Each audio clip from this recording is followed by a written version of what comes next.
Yo, so in celebration of season 6 of Cobra Kai, to everybody that was involved, everybody that touched it, been a part of it, came to set, any sort of support, watched it, everything. Shout out to everybody because this was a wonderful, wonderful, and amazing ride. Something that none of us knew would become what it became. You know what I mean? Because that's the one thing that's an adage about our business. Nobody knows nothing.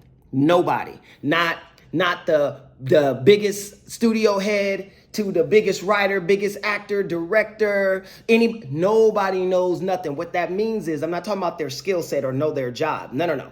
They don't know what will work because it's art. Nobody can know, right? That's what makes it so beautiful, and it gives everybody their inspiration, because the only thing you can go with is your own gut.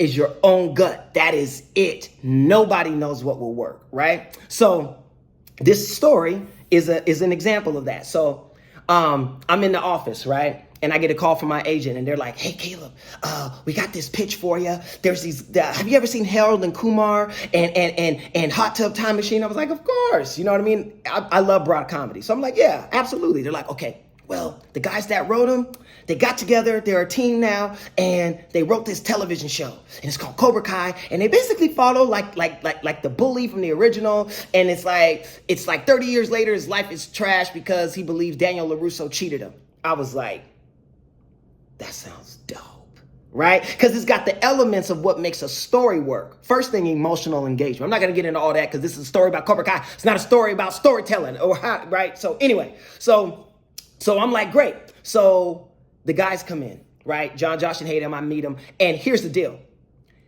We clicked immediately because we're 80s kids. We love all the same 80s movies. I mean, we're in there talking about Real Genius, Just One of the Guys, Back to School, Armed and Dangerous with John Candy and Eugene Levy. You're like, come on, man. Like anyway, so we're in there geeking out on 80s movies, and then they get to the pitch, which is phenomenal. It's phenomenal. I'm like, guys, listen, I'm in. Like, they're like, yes, let's do this. And we already had Billy in. Shout out to Billy Zapka. We already had Billy, but we didn't have Ralph yet. And we knew Ralph was going to be, it was a hard get because Ralph, as he should, protected Daniel LaRusso, as he absolutely should, right? So I was like, okay, you guys focus on getting Ralph. I'm going to focus on getting everything I need on this side in order for us to even be able to make it, right? So the issue that I was dealing with, right, was we were already developing Karate Kid 2 for my nephew, right? Now, here's the thing. I know you're thinking, but wait a minute, you can just do both, right? I understand, Caleb, why you just can't do both. Well, at the time, you couldn't, right? The only people that was doing that kind of stuff was Marvel, right? So the studio was like, no, because I was like, guys, we could just do, both. Like, it should be a Karate Kid universe. Nah, not happening. Because I was already high 6 figures in writer fees, of developing Karate Kid 2. So I was like, damn. And the studio was expecting it. My guy, that was the executive on the project, I'm not going to say his name, but he was expecting this. Trust me, because he was signing off on all this money spent. So he's supposed to be delivering something. And I was coming in telling him, bump that. We're going to do a television show. You understand? Tragedy, not good. So I had to figure out how I'm going to finesse this thing. So I go see my boss, James Lassiter, right? And I'm like, Jay, listen, I heard this pitch. It's this show. I pitch him. He's like, Caleb. He was like, you're a glutton for punishment, aren't you? He was like, you just want people to be mad at you. I'm like, what? He was like, man, you know how much money you've been spending, and you're going to go to Sony and tell them that we're not going to do a movie, we're going to do a television. I said, no, we're going to do both. Like, I don't understand. He was like, listen, okay. Listen, if you can convince them, all good, but the odds ain't looking good, buddy. You know what I'm saying? He said, but here, how about this? I don't think you should do this. I think you should continue developing the movie for your nephew. The one you've been spending all the money on, the job I pay you to do. So, be that as it may, I think you should be doing that. But if you really believe in this, Caleb, I got you. Like, whatever you need me to do, I got you. And let me tell you guys, that in life is everything. right? Somebody that believes in you. And you can't expect people to blind believe in you, like without you doing the work. Like I was phenomenal at what I do. Storytelling, like stop it. So he knew if I'm really feeling it, I must think that there's something great in it. And he could tell from the way I pitched it, like, oh yeah. That could work. But don't nobody know nothing. So I'm only going off my gut. But I'm like, I think this could be cool. So cool. So I got to call Sony. Right, so I call my man at Sony. And I'm like, hey, what's going on? He's like, Caleb, what's up, my man? Is the script ready? Is it great? Is it great? I'm like, so script's not in yet. Script's not in, but it will be. But I heard this pitch, right? And it's for a television show called, and he was like, whoa. I don't care. Why are you telling me about a television show? I make movies, baby, not TV. I don't care. Call somebody else. I said, no. You didn't let me finish. I was like, look here. I do need your help because I need you to release let Sony TV access the rights for Karate Kid so we can make this show. And he was like, have you lost your damn mind? I was like, maybe, right? He was like, do I need to remind you how much money you spent on this site over here? And now you're going to come and tell me that you're going to go do a television show? I was like, but no, listen. You didn't let me finish. We could do both.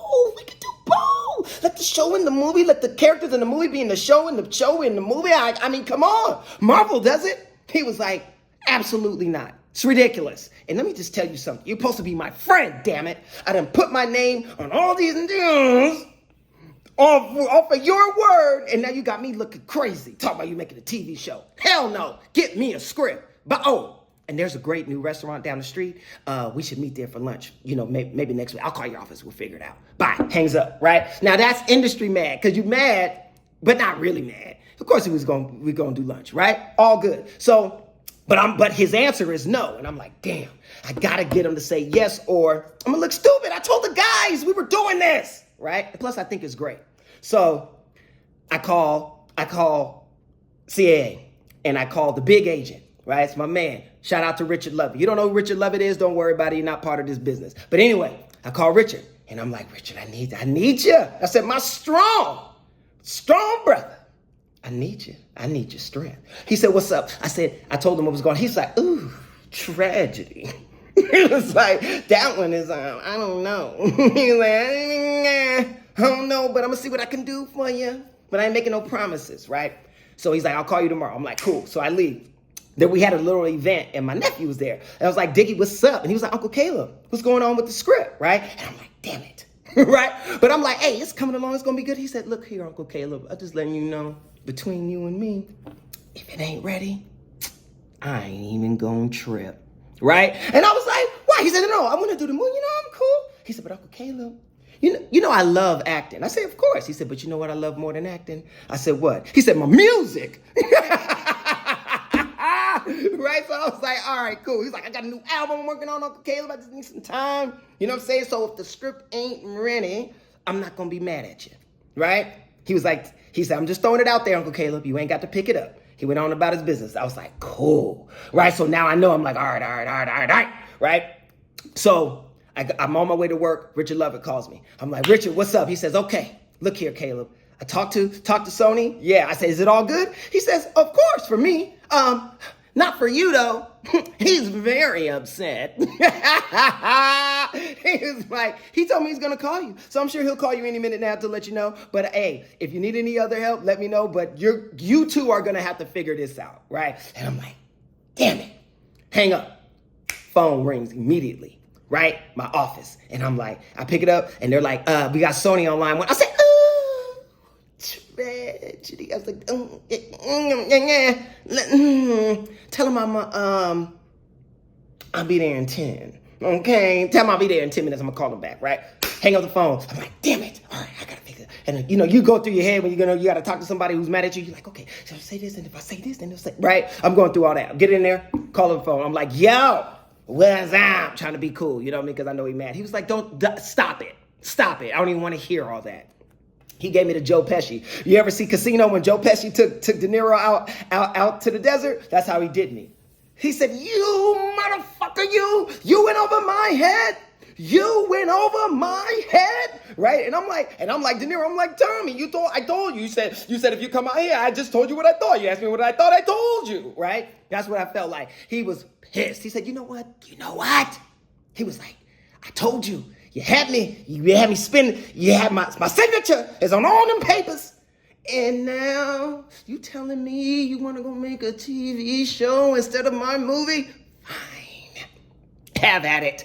I'll call Sony. You can have the rights. He said, but I'm going to tell you this. I wish I could be there I hope it's at your nephew's birthday party. And I hope he's about to cut his cake. And you tell him, oh, I'm sorry, we're not making Karate Kid 2 because I want to make a TV show, right? He was like, no, stop it. It's not funny. I'm mad at you. I can't believe you would do me like this, but fine, whatever. And just to let you know, I don't think it's going to work. Bye. Hangs up, right? I'm laughing. I'm like, all right, whatever, right? But I'm like, cool, I got it. So I call Sony, right? Glenn Outerman, that's my man. I got to shout out Glenn because he was so instrumental to this process of getting the show from pitch to air. So I called Glenn. I pitched him the idea. He says, look, Caleb, sounds good or not. I don't know, right? He said, but I got to be honest. I don't know the appetite for something like this right now. He was like, because, it's an 80s project. You're talking about the 80s actors. I mean, you said you got Billy. You don't even have Ralph yet? No, we don't have Ralph. Well, kids don't even know who these guys like. I don't know what the appetite is. I got to be honest, right? I'm like, but Glenn, I think it could work. He says, listen, I love you. And your passion for I'm with you. So let's do it. I'm in. I'm like, cool, right?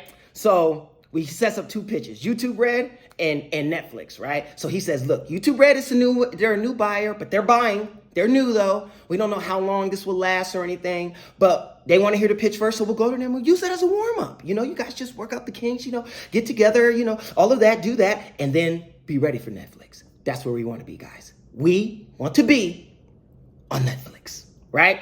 I'm like, all right, cool. So the first pitch, I can't be there because I got to go with Will. Because Overbrook at the time, we only had 3 executives, right? It was me, Clarence Hammond, Jamal Watson. Jamal and Clarence were gone producing their first movie called Sprinter. Shout out Jamal and Clarence. And we had our coordinator, which was my boy Dougie Cash. Dougie wasn't producing yet or anything, so he couldn't help. So there's that. Now he's a big time producer at Hulu. You know what I mean? It's like now he's grown up to their surprise. Dougie Cash got a big show selling worldwide. You know what I mean? Yeah, that's if y'all don't know who that is, Biz Marquee Vapors. Anyway, so it was like, damn, so I couldn't be there. So I had to call in. Now, this time there was no Zooms. There's no Zooms, right? It was the island phone in the middle of the table. Hello? Hey? Can you hear me? Hey, Caleb. Right? Is that, right? So I'm like, all right, whatever. So, it is. I'm like, hey, guys, let's go. So the guys pitch. So the YouTube Red loves it. Shout out to Suzanne Daniels. She bought it right in the room. She's like, let's do this. We're in 10 episodes. Let's make it happen. The guys were through the roof. I'm like, yes, right? Glenn said, time out. He was like, hold up, that's good, that's beautiful. That takes the pressure off. But we got Netflix. That's where we want to be. We got the pitch for Netflix. And we're like, cool. So the guys are like, yeah, we'll knock it out. But Caleb, let's go to YouTube, right? Straight to series. We want to make this. I'm like, great. So we go and pitch Netflix. Netflix loves it. They're like, great, look here. We want a pilot, right? We see if the guys will write a pilot, and if we like it, then we'll go to series, right? And here's why. Because at the time, the business was different. Film writers were not TV writers, and TV writers weren't film writers. So they wanted to make sure that, because the guys were known for writing films, not television, they wanted to make sure they could do it. Nowadays, it's different. It's a writer is a writer. But then it wasn't. And that was it's not a irrational ask, right? Like, that was normal. And the guys were like, look, we would do it. Like, absolutely, we love writing. But YouTube Red wants to buy it. Like, let's go make it. You know what I mean? And I'm like, I agree. So I called Glenn. I'm like, Glenn, tell Netflix we love them, but we gonna go with YouTube Red. He said, Caleb, I think you're making a big mistake. I said, Glenn, why? He said, Caleb, I know we're from different cultures. We grew up in different parts of the city. But listen, when you go to a party and the pretty girl at the party smiles at you, you court that lady, you court that young lady, and you make sure that smile turns into a kiss. You don't leave until you get the kiss. You understand? I said, Glenn, oh, tragedy. I said, au contraire, mon frere. I don't know where you from, but where I'm from, in Mo Valley, in the IE, oh no. If the pretty girl at the party smiles, but she ain't about that action, and her not so cute friend is, you play to win the game. The point is to score. You know what I'm saying? And I'm trying to go for 40 and 15 every night. I'm talking 90% from the field. Nothing further from 5 feet from the cup. That hard 40. I'm talking about that Wilt Chamberlain, that Patrick Ewing, that prime Shaq. You know what I'm saying? Ain't no threes. Nobody shooting no threes. Nah, I'm 90% from the field every night. What you talking about? He was like, I can't believe you just said that. Whatever. He gets off the phone. I'm like, shoot. So we go to YouTube Red. It hits. It's through the roof. Cobra Kai everywhere. People are like, oh my God, have you heard this show? Oh my God, oh my God, oh my God, oh my God. Right? It's killing it. We're now a big fish in a small pond. Glenn says, okay, I'm just saying. I love it for you guys. It's wonderful. But Caleb, remember I said, we don't know how long this will last, meaning how long YouTube will be around, right? We like, man, we wiggling. What you talking about? Right? We killing it. We get to the end of season 2. We get the call. YouTube Red's going down. Tragedy. You know what I'm saying? But here's how they did us. They did us right. They allowed us the 2 seasons that we shot, and then they allowed us to shoot season 3, but they weren't going to air it. So we had it in the can. So now we got to go out. We got 2 seasons that people love, and then we have a new season, right? So guess who calls back? Netflix, right? And they're like, hey, fellas, we done see you. It's like the pretty girl. She done seen you come up. You know what I'm saying? She done seen you rolling now. You know what I'm saying? Yeah. They used to tell your friends I was ugly and wouldn't touch me. Then I showed up in that dubbed out buggy. You know what I'm saying? It was that. That's Jay-Z. Some of y'all don't know Song Cry. Anyway, so we show up in that dubbed out buggy. Netflix is like, hey, what's popping? Right? They said, look here. We gonna air the first 2 seasons. We know we gonna check the metrics and the numbers. We gonna get emotion now. We gonna do the metrics and the numbers. And if they work, then we gonna air season 3. And if we air season 3 and it works, we ain't gonna make you sign no prenuptial.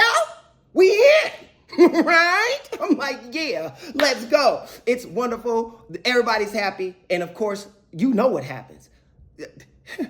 The rest is history, baby. Through the roof. Number 1, 2, 3, 4, and 5, all on the top of the week and all of that. Like, we killing it. Like it's through the roof. So I'm feeling good. So I got to call my man Glenn. I say, it's Caleb Pinkett for Glenn.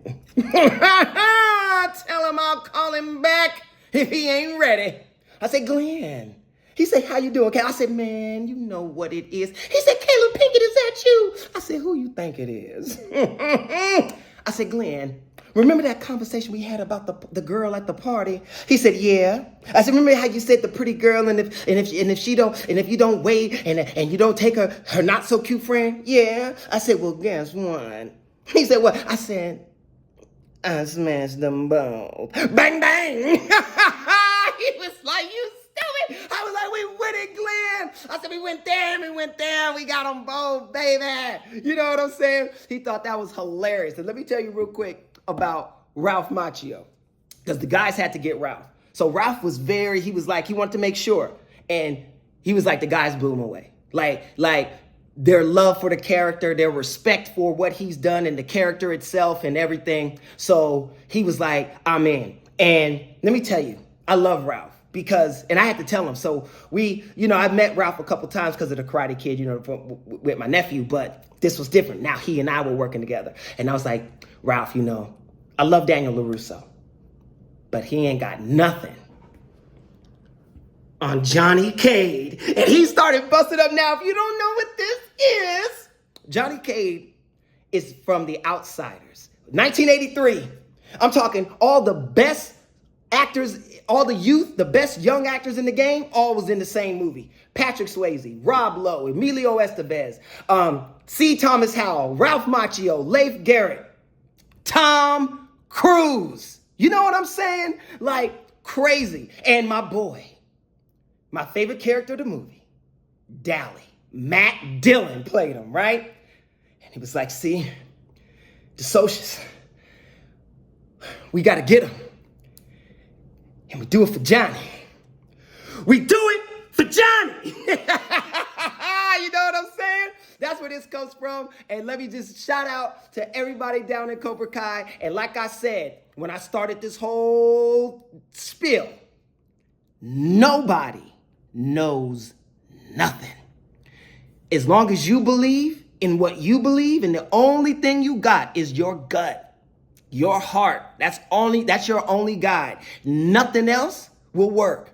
If you believe in it, other people will. Just keep pushing, because don't nobody know nothing.